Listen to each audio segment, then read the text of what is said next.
जय हिंद दोस्तों, अपना YouTube चैनल सूरज पथ क्लासेज में आप सभी को हार्दिक स्वागत है। तो चलिए आज हम लोग क्लास 10th का मैथ जो हम लोग सीरीज लेके चल रहे हैं ऑब्जेक्टिव सवाल का बिहार बोर्ड का, वो हम लोग आज एक्सरसाइज शुरू करने वाले हैं। बहुत बढ़िया चैप्टर है और बहुत अच्छे चैप्टर है। इस चैप्टर से लगभग 10 से 12 नंबर के सवाल पूछे जाते हैं, ऑब्जेक्टिव और सब्जेक्टिव मिला करके।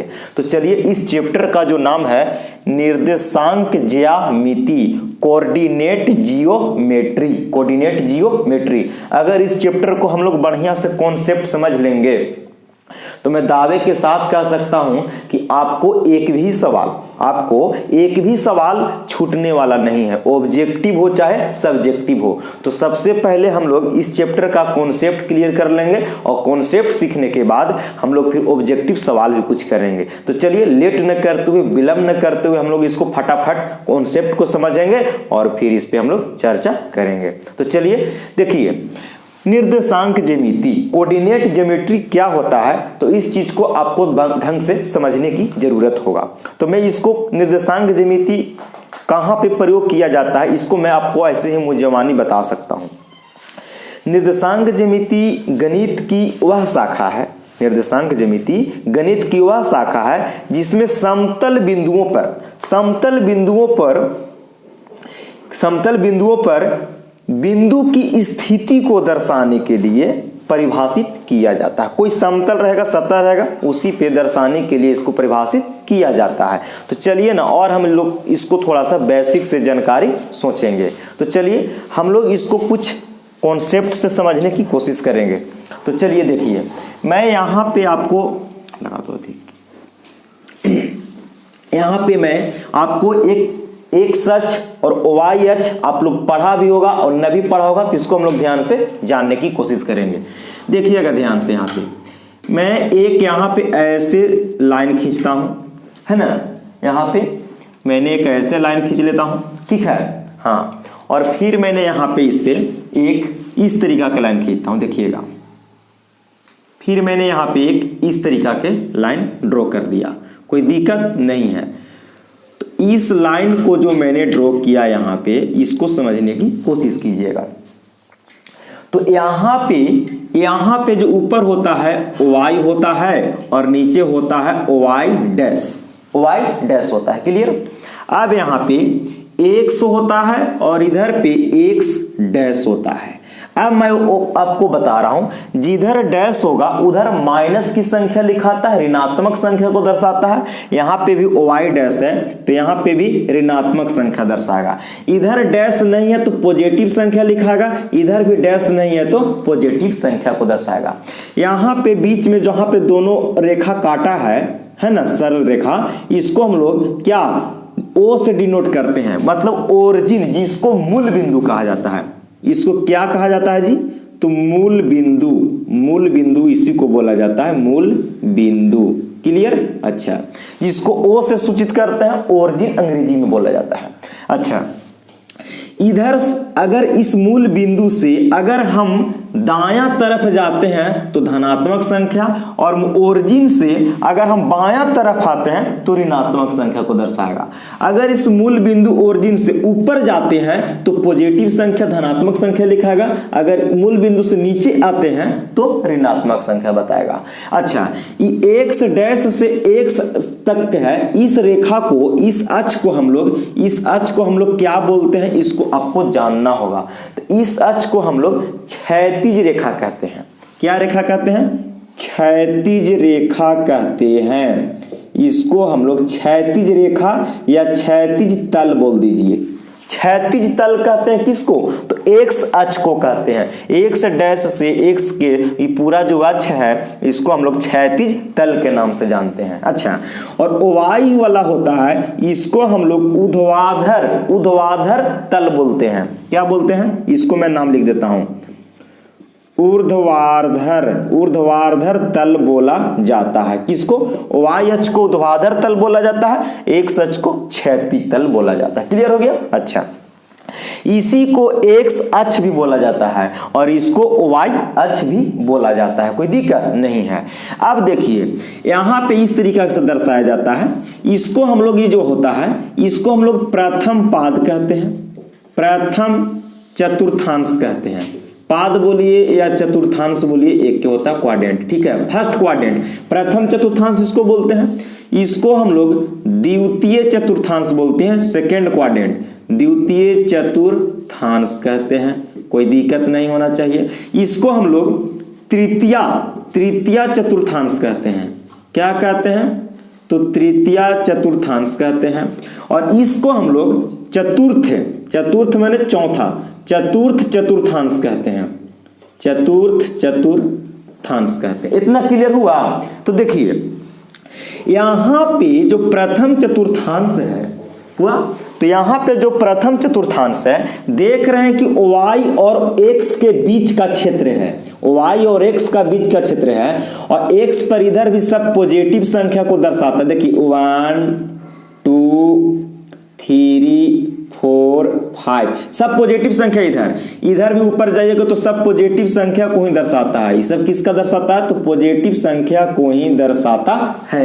तो अब कहने का मीनिंग है कि पॉजिटिव संख्या को जब इधर भी दर्शाता है, इधर भी, तो जो क्षेत्र हुआ प्रथम चतुर्थांश, इधर से भी पॉजिटिव और इधर से भी पॉजिटिव, तो पॉजिटिव क्षेत्र केवल ही हो गया, यानी कि इसमें प्लस का चिन्ह होगा और प्लस का चिन्ह होगा, कोई दिक्कत नहीं है। और आपको मैं एक बात और बता देता हूं, सबसे पहले यहां पे जो लिखाता है वो x अक्ष का निर्देशांक लिखाता है। तो x अक्ष वाला भी प्लस में है और y वाला भी प्लस में है, तो दोनों यहां पे प्लस प्लस का चिन्ह हो गया, कोई दिक्कत नहीं है। अब चलिए द्वितीय चतुर्थांश सेकेंड क्वाड्रेंट में, तो पहले x अक्ष को लिखना, तो इधर होता है -1 हो जाएगा, यहां पे क्या हो जाएगा जी? तो यहां पे हो जाएगा -1 नाम दे देते हैं। देखिए मैं यहां पे लिखता हूं, यहाँ पे मैं नाम दे देता हूँ -1, यहाँ पे नाम दे देते हैं -2, यहाँ पे हो जाएगा -3, यहाँ पे हो जाएगा -4। यानी कि जिधर डैश लगल रहेगा उधर माइनस की संख्या ऋणात्मक होती है। अच्छा, तो इधर अभी क्षेत्र में द्वितीय चतुर्थांश में आएंगे तो इधर माइनस की भी संख्या हो गया और इधर से आइएगा तो प्लस की भी संख्या होगा। तो सबसे पहले x अक्ष वाला लिखाता है, तो x अक्ष में यहाँ किसका चिन्ह बता रहा है? तो माइनस का, तो सबसे पहले माइनस हो जाएगा, और फिर इधर से प्लस वाला, तो माइनस और प्लस का चिन्ह जो होता है वो द्वितीय चतुर्थांश सेकेंड क्वाड्रेंट में होता है। किसमें? तो सेकेंड क्वाड्रेंट में होता है। तो सेकेंड क्वाड्रेंट में चिन्ह पहले माइनस होता है और फिर प्लस होता है। क्यों कि पहले x अक्ष लिखाता है, इसके बाद y लिखाता है। तो x अक्ष वाला चलिएगा तो माइनस में और y वाला इधर से चलिएगा तो प्लस में, इसलिए माइनस और प्लस होता है। क्लियर? अब तृतीय चतुर्थांश में हम लोग आते हैं, तो तृतीय चतुर्थांश में क्या होगा? तो ध्यान से देखिएगा, अगर इस पे मैं बात करूं तो यहाँ पे -1 होगा, यहाँ पे -2 हो जाएगा, यहाँ पे -3 हो जाएगा, यहाँ पे -4 हो जाएगा, यहाँ पे -5 हो जाएगा। यह देखिए y डैश है ना, तो जिधर डैश रहेगा उधर ऋणात्मक संख्या को बताता है और जिधर डैश नहीं रहता उधर पॉजिटिव संख्या को बताता है। तो जिधर डैश रहता है उधर ऋणात्मक संख्या को बताएगा, तो मैंने ऋणात्मक संख्या लिख दिया। तो तृतीय चतुर्थांश में जब आइएगा तो x डैश और y डैश से घिरा हुआ क्षेत्र है, तो इधर भी माइनस वाला इधर भी माइनस वाला संख्या है, दोनों तरफ ऋणात्मक है। तो तृतीय चतुर्थांश में पहले x वाला लिखिएगा तो माइनस और y वाला भी लिखिएगा चिन्ह तो माइनस होता है, यानी कि माइनस माइनस दोनों चिन्ह तृतीय चतुर्थांश में होता है। क्लियर? अब आइए चतुर्थ में, तो चतुर्थ में आइएगा तो एक बार x से घिरा हुआ है क्षेत्र और एक बार y डैश से, यानी कि ई वाला क्षेत्र जो चतुर्थ चतुर्थांश है वो x और y डैश से घिरा हुआ क्षेत्र है। तो ये सबसे पहले x वाला लिखाता है, तो x वाला इधर संख्या किसको दर्शा रहा है? तो प्लस का, तो यानी कि पॉजिटिव होगा। अच्छा, y डैश देने माइनस को दर्शाएगा, तो यहाँ पे माइनस हो जाएगा, यानी कि चतुर्थ चतुर्थांश में जो होता है पहले प्लस का होता है और पीछे माइनस का होता है। यहां से आपको ऑब्जेक्टिव 2 से 3 नंबर का आता ही आता है। क्लियर? ठीक है? हाँ, प्रथम चतुर्थांश में दोनों प्लस होता है, द्वितीय चतुर्थांश में पहले माइनस होगा पीछे प्लस होगा, पहले माइनस पीछे प्लस। तृतीय चतुर्थांश में दोनों माइनस में होता है, दोनों ऋणात्मक चिन्ह को बताता है। चतुर्थ चतुर्थांश में पहले पॉजिटिव और बाद में नेगेटिव, पहले प्लस पीछे माइनस। किसमें? चतुर्थ में। बोलिए, पहला में प्लस प्लस, दूसरा में पहले माइनस पीछे प्लस। अच्छा, तृतीय में दोनों माइनस और चतुर्थ में पहले प्लस पीछे माइनस। तो आप इसको कॉपी में नोट कर लीजिए, यहां से ऑब्जेक्टिव आता ही आता है। कोई आपसे पूछेगा कि 4 कोमा -5 किस चतुर्थांश में होगा, कौन, तो 4 कोमा -5, तो देखिए 4 है प्लस में और 5 है माइनस में, 4 है प्लस में 5 है माइनस में, तो पहले प्लस आ रहा है और फिर माइनस आ रहा है, तो प्लस माइनस कौन चतुर्थांश में होगा, तो प्लस माइनस ये चला जाएगा चतुर्थांश, इसका आंसर हो जाएगा, कौन हो जाएगा, चतुर्थ में चला जाएगा। अगर कोई आपसे पूछे कि 4,3, तो 4,3 कौन चतुर्थांश में होगा, तो दोनों पॉजिटिव संख्या है, दोनों प्लस वाली संख्या है, तो जब दोनों प्लस में है तो प्लस वाला कौन होता है, तो प्रथम चतुर्थांश इसका आंसर हो जाएगा। कोई आपसे पूछे कि -5 और -2 कौन चतुर्थांश में होगा, तो दोनों संख्या माइनस में, तो तृतीय चतुर्थांश इसका आंसर हो जाएगा, इसका कौन हो जाएगा, तृतीय, और ये चला जाएगा पहला में। अगर कोई आपसे ऐसे पूछे कि -3 और +7, तो पहले माइनस पीछे प्लस, पहले माइनस पीछे प्लस, तो पहले माइनस पीछे प्लस द्वितीय चतुर्थांश में ही चला जाएगा। क्लियर, यहां से ऐसे ही ऑब्जेक्टिव पूछे जाते हैं, और जो मेन पॉइंट है मैं उसको अभी बोर्ड पे लिख के फिर आपको समझाने का प्रयास करता हूं, तो आप इतना कॉपी पे नोट कर लिए होंगे। अच्छा, मूल बिंदु होता है यहां पे 0, है ना। चलिए तो आगे फिर हम बात करते हैं यहां से। चलिए तो यहां से आपको मेन जो पॉइंट है इसको मैंने बोर्ड पे लिख दिया हूं, और मैं इसको समझाने के प्रयास करूंगा। आप अकबकाइएगा नहीं, घबराइएगा नहीं, आपको मैं एक भी ऑब्जेक्टिव सवाल छूटने देने वाला नहीं हूं, एकदम गारंटी के साथ कहता हूं। खाली आप एक बार ध्यान से कॉन्सेंट्रेट करके वीडियो को देखिए, आपको एक भी सवाल छूटेगा नहीं। चलिए तो पहला पॉइंट जो मैंने यहां पे लिखा हूं क्या है, इसको समझने की कोशिश कीजिएगा।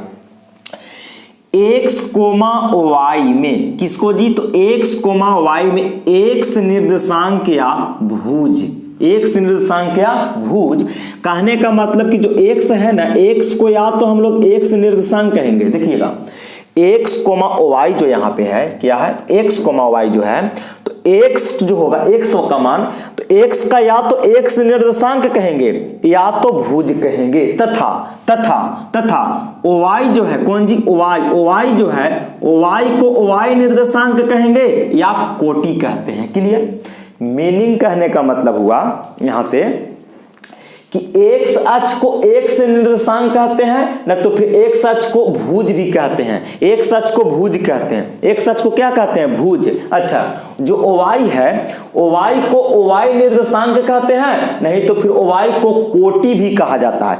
x अक्ष को बोलिए क्या कहते हैं, भुज, y अक्ष को कोटि कहा जाता है। क्लियर हुआ। चलिए, x अक्ष को भुज, y अक्ष को कोटि कहते हैं। चलिए अच्छा, दूसरा पॉइंट को समझिएगा। x अक्ष पर स्थित किसी बिंदु का निर्देशांक x, 0 होता है। x अक्ष पर स्थित किसी बिंदु का निर्देशांक x, 0 होता है। बोलेगा कि कैसे, तो x अक्ष पर स्थित, क्या x अक्ष पर स्थित, x अक्ष पर स्थित है तो y अक्ष से उसको कोई मतलब नहीं है। इसका कहने का मीनिंग यू हो गया कि जब x अक्ष पर स्थित है कोई बिंदु तो y से उसका कोई मतलब नहीं है, तो x अक्ष पर स्थित है तो उसका निर्देशांक x होगा, 0, y के मान टोटल 0 होगा, y के मान टोटल 0 होगा। तो जब x अक्ष पर होगा स्थित तो x, 0। अच्छा, तीसरा पॉइंट, y अक्ष पर स्थित, इसका चिन्ह देने का मतलब कि यही बात यहां पे लिखा गया है। y अक्ष पर स्थित किसी बिंदु का निर्देशांक 0, y होता है।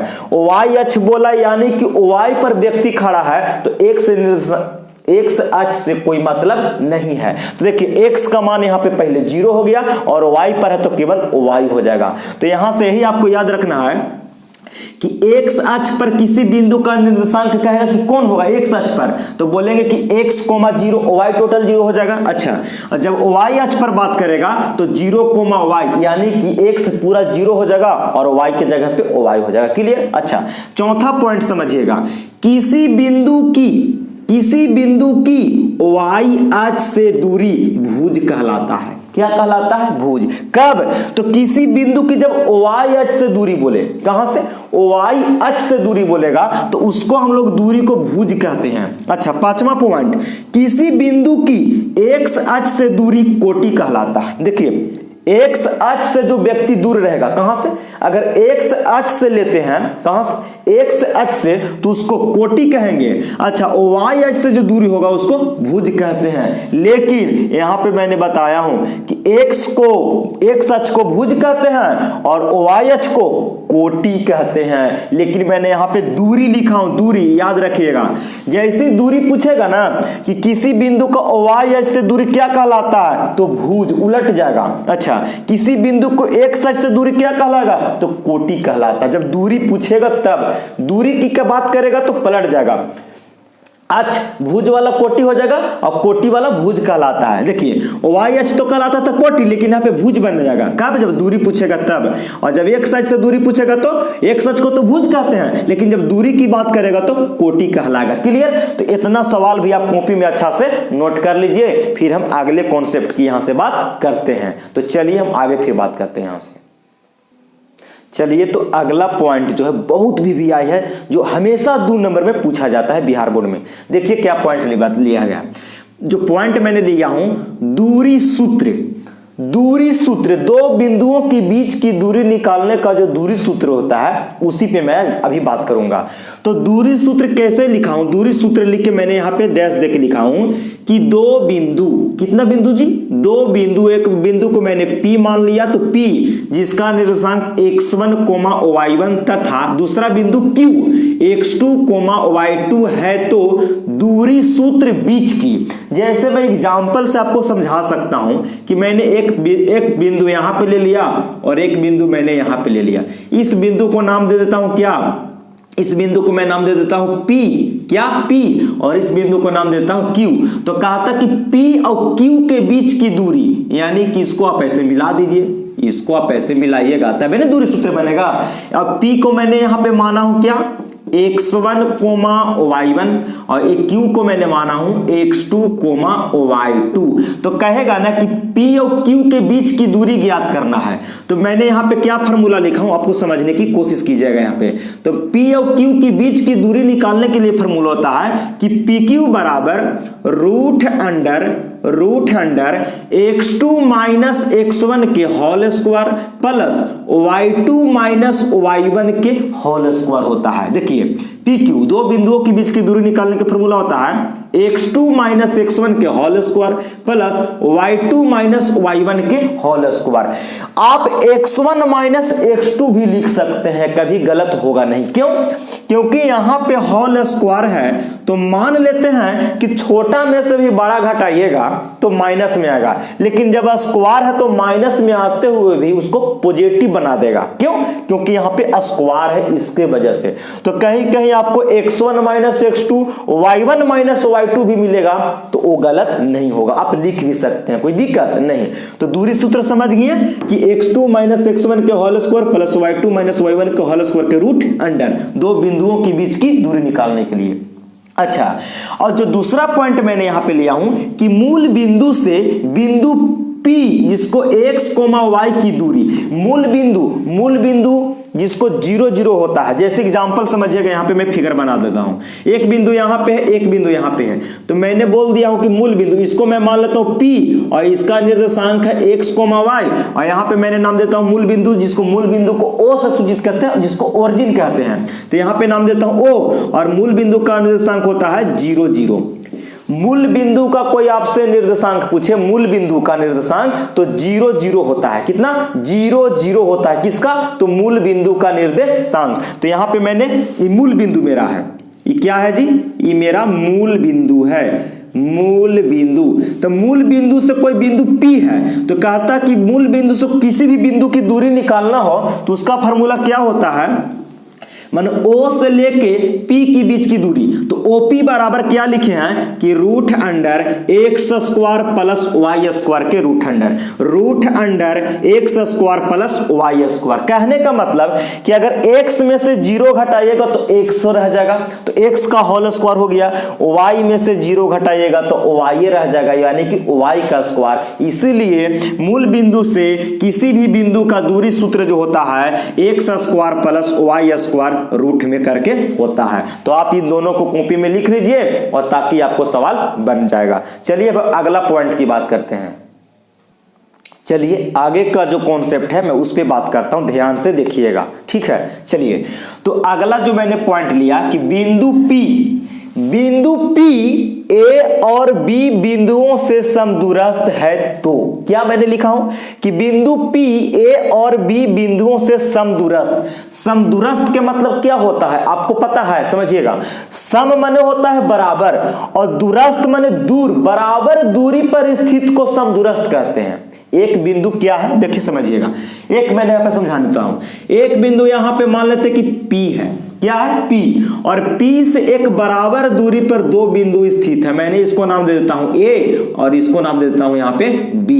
देखिए तो यहां से P बिंदु, देखिए ना बोला कि बिंदु P A और B बिंदुओं से समदूरस्थ है, यानी कि P से दूरी A का भी बराबर है और P से दूरी B का भी बराबर है। तो इसको फार्मूला क्या होता है कि PA बराबर PB, यानी कि P से A की दूरी और P से B की दूरी दोनों बराबर होगा। तो समदूरस्थ बोलेगा तो मैं यही फार्मूला लगाऊंगा, PA बराबर PB करूंगा कब, जब समदूरस्थ कहेगा तब, बराबर दूरी पर रहेगा तो, ठीक है। अच्छा अब यहां से समदूरस्थ क्या रहेगा, तो यहां पे क्वेश्चन आएगा तो मैं उस पर एक्सप्लेन करूंगा। तो यहां से कॉन्सेप्ट याद रखें, समदूरस्थ कहेगा तो PA बराबर PB होगा, कोई बिंदु यहां रहेगा उसी से बराबर दूरी पे होना चाहिए। यहां पे अगला जो पॉइंट है कि यदि A B तथा C तीन बिंदुएं संरेखी है तो, कितने, यदि A B तथा C तीन बिंदुएं संरेखी हैं तो, संरेखी का मतलब कि एक के लाइन पे तीनों बिंदु होना चाहिए। एग्जांपल से आपको मैं समझाता हूं, देखिएगा किस तरीका से। मैं मान लेता हूं कि यहां पे एक लाइन में ले लिया और रेखा लाइन यहां पे, तो यहां नाम दे देता हूं A, यहां पे नाम दे देता हूं क्या, तो यहां पे नाम दे देता हूं B और यहां पे नाम देता हूं C। यहां इस रेखा पे तीन बिंदु मैंने लिया A B C, तो कब संरेखी होगा तो समझिएगा, मैंने कब संरेखी, यानी कि A से B की दूरी और फिर B से C की दूरी, यानी कि इस रेखा को मैंने दो भाग में बांट दिया, एक AB भाग में बांटा, A से लेके B, और एक बार एगो लेके B से लेके C तक, यानी कि BC। अब पूरा बड़ा रेखा की मैं बात करूं तो A से लेके C तक यानी कि AC। तो कहने का मतलब है कि दो छोटे रेखा A से B तक की दूरी और B से लेके C तक की दूरी, जब दो छोटका दूरी को जोड़ेंगे तो तीसरका दूरी यानी कि A से लेके C तक की लंबाई के बराबर होना चाहिए। ये कंडीशन को अगर फ्लो करेगा तो ये संरेखी होगा, अन्यथा नहीं होगा, ठीक है। तो यहीं पे मैंने लिखा कि AB प्लस BC और बराबर में AC, दो छोटका रेखा E वाला और E वाला, इन दोनों के दूरी सूत्र निकाल के और दोनों के जोड़ेंगे छोटकन के और बड़का के बराबर हो जाए, यानी कि A से लेके C तक यहां तक की दूरी के बराबर हो जाएगा, तो इसी को हम लोग संरेखी कहेंगे। क्लियर, तो आप इसको कॉपी में लिख लीजिए। अब हम अगले कॉन्सेप्ट की बात करते हैं। चलिए तो आगे का आज जो हम लोग अभी टॉपिक पढ़ने वाले हैं वो है विभाजन सूत्र। क्या है, विभाजन सूत्र। और विभाजन सूत्र डायरेक्ट ऑब्जेक्टिव में कभी कभी देखने को मिलता है, तो चलिए इसको हम लोग एक्सप्लेन करते हैं। पॉइंट है विभाजन सूत्र, विभाजन सूत्र सेक्शन फार्मूला, क्या, सेक्शन फार्मूला, ठीक है। चलिए माना कि दो बिंदुओं P जिसका निर्देशांक x1, y1 और दूसरा बिंदु Q x2, y2 को मिलाने वाली रेखा PQ को बिंदु R x, y यानी कि m अनुपात n में अंतः विभाजित करता है। कैसा विभाजित करता, अंतः विभाजित करता है। अंतः माने अंदर की भाग को विभाजित करता है। तो मैं आपको फिगर से बता रहा हूं, फिर समझिएगा। जैसे मैं बोलूं कि यहाँ पे एक बिंदु ले लेता हूं और एक बिंदु मैं यहाँ पे ले लेता हूं, तो इन दोनों को मिला दिए, इसको मैं मान लेता हूं P और इसको मैं मान लेता हूं बिंदु को Q, PQ, और इसकी एक बिंदु बीच एक बिंदु है जिसका नाम है R, और R का निर्देशांक यहाँ x, y है, x, y है। P का निर्देशांक क्या है, तो x1, y1 है। Q का निर्देशांक कितना है, तो x2, y2 है। कोई दिक्कत नहीं है।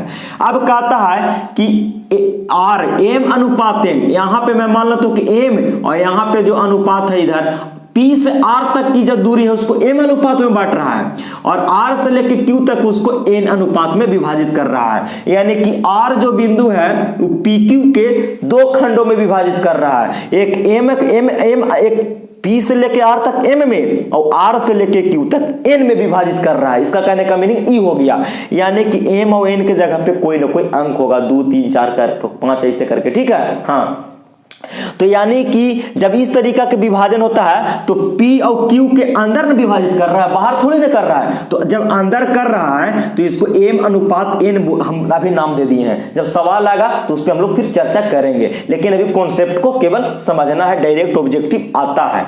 तो देखिए, जब दो बिंदु को अंतः विभाजित करेगा, है ना जी, अंतः विभाजित करेगा तो उसका विभाजन सूत्र क्या होता है कि R(x(y) बराबर mx2 प्लस nx1। जब अंतः विभाजित करेगा तो प्लस का चिन्ह होगा, यानी कि mx2 प्लस nx1 बटे में m प्लस n, अच्छा फिर कोमा my2 प्लस ny1 बटे में m प्लस n। ये हो गया अंतः के लिए। किसके लिए सूत्र हो गया? अंतः विभाजन कहेगा तो प्लस में होगा, अंतः विभाजन कहेगा तो ई वाला 1 नंबर वाला होगा, अंतः विभाजन बोलेगा तो एस फार्मूला मेरा सही होगा। mx2 प्लस nx1 बटे में m plus n, my2 plus ny1 बटे में m प्लस n। कब? जब अंतः विभाजित कहेगा तो। और दूसरा जो मैंने फार्मूला लिखा हूं क्या कि mx2 माइनस में nx1 बटे में m माइनस n और my2 माइनस के ny1 बटे में m माइनस n। तो इसमें प्लस प्लस है तो प्लस होता है अंतः विभाजन में, और जैसे ही इसमें माइनस लगा दिए तो ये हो गया बाह्य विभाजन। क्या? बाह्य विभाजन, यानी कि बाहर का विभाजित करेगा।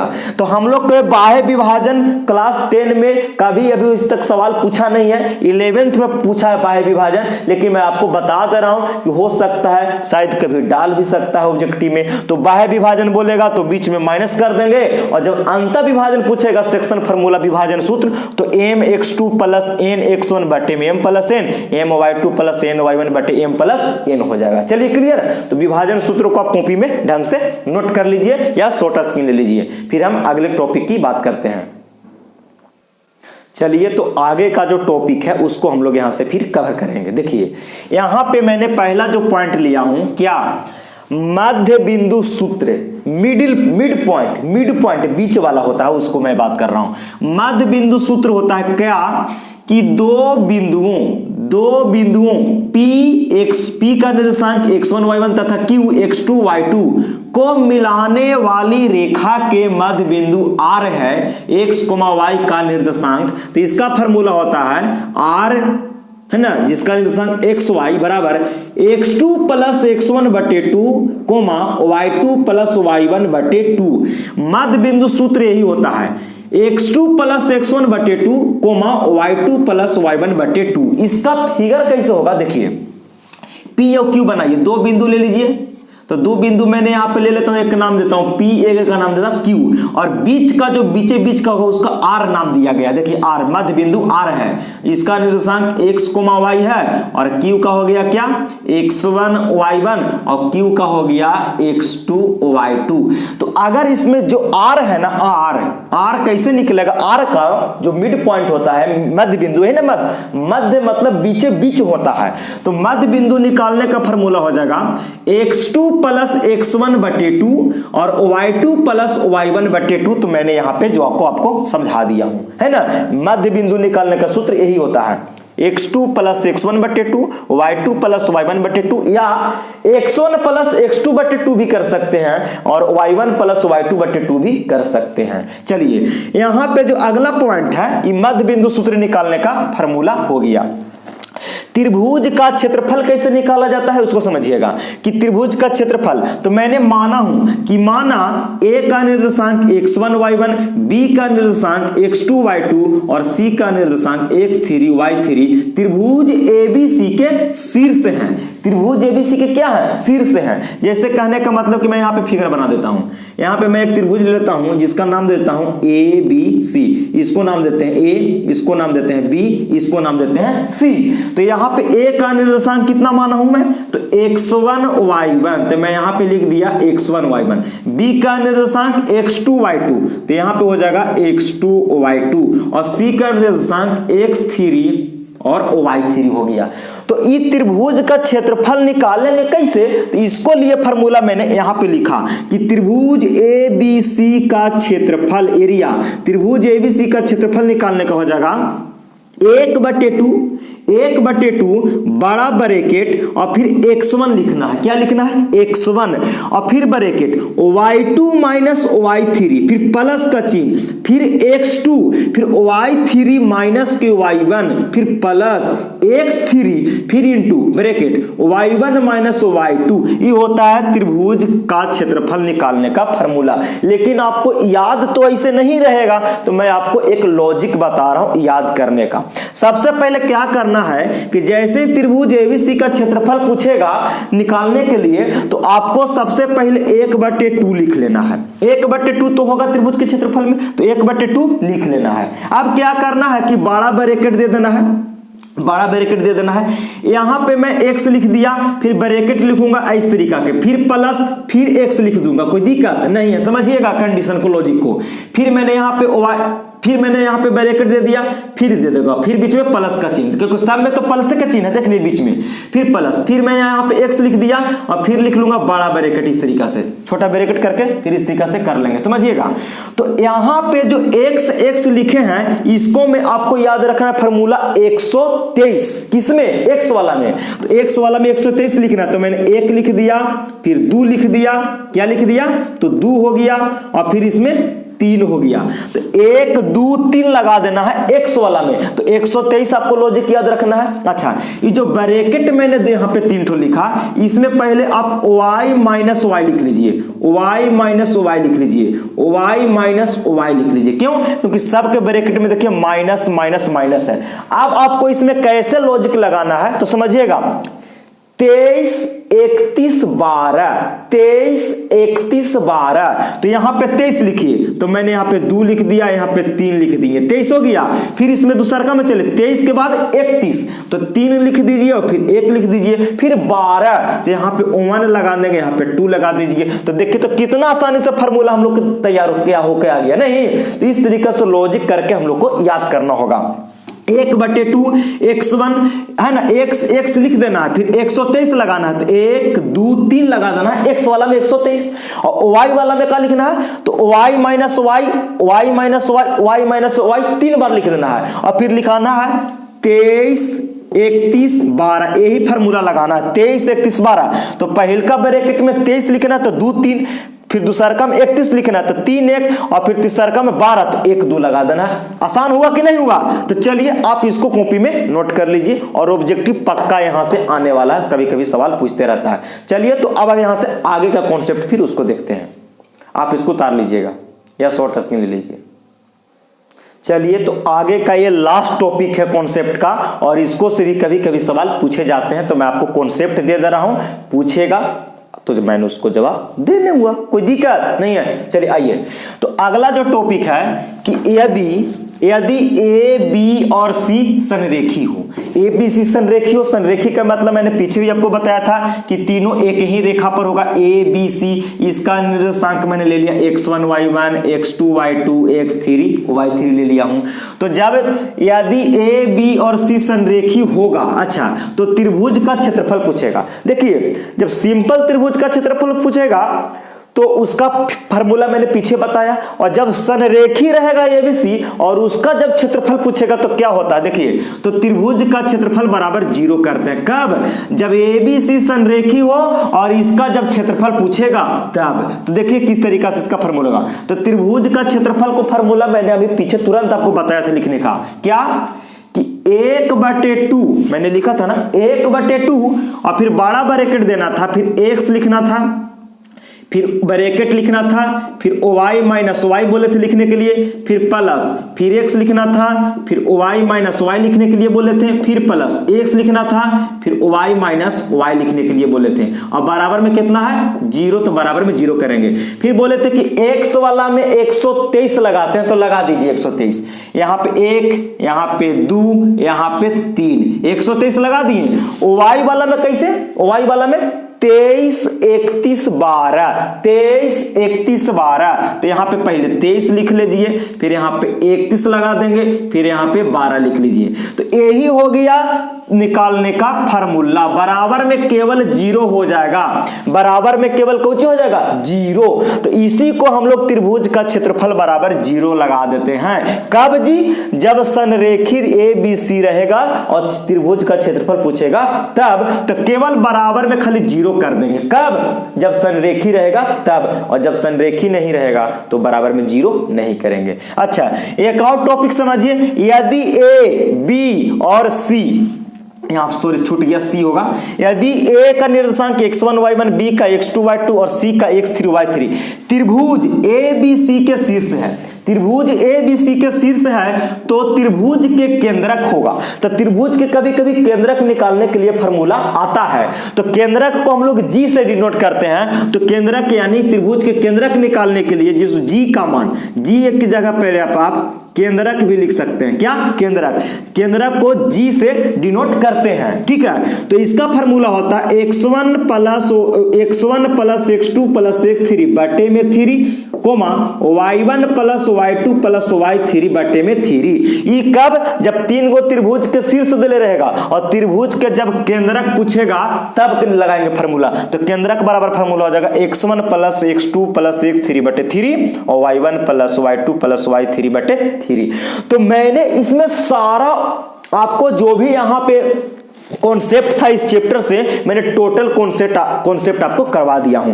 अब अगला जो वीडियो इसको आएगा ना, ऑब्जेक्टिव सवाल को नचा कर छोड़ेंगे इसमें। तो आप इस जितना भी मैंने यहां पे आपको कॉन्सेप्ट दिया, आपको कॉपी में अच्छा से इसको नोट कर लेना है सारा फार्मूला को। और ऑब्जेक्टिव और सब्जेक्टिव अब आपको बनेगा नहीं, दौड़ेगा एकदम हरा हरा। इसलिए मैं आपको सही रिक्वेस्ट करूंगा कि आप इस सब कॉन्सेप्ट को आप एक बार कॉपी में प्रैक्टिस और रिवाइज कर लीजिएगा ढंग से, ताकि एग्जाम में जाने से पहले आपको सब चीज एकदम जुबान पे होना चाहिए कॉन्सेप्ट, ठीक है। तो अगले नेक्स्ट वीडियो मिलते हैं। अच्छा, आपसे एक यही मैं रिक्वेस्ट करूंगा कि अब आपको ये वीडियो कुछ सिखाया होगा तो आप इस चैनल को सब्सक्राइब कर लीजिए और बेल आइकन दबा लीजिए, ऑल नोटिफिकेशन जब भी मैं वीडियो डालूं तो आपको पास पहुंच जाए। हाँ, अगर आप किसी को हेल्प करना चाहते हैं तो दोस्तों में शेयर कर दीजिए, ताकि उनको भी ये वीडियो हेल्प पहुंच जाए, ताकि वो अच्छा से अच्छा परीक्षा में स्कोर कर सके। तो आज भर इतने रहने देते हैं। जय हिंद, जय भारत। अगले वीडियो में मिलते हैं फिर।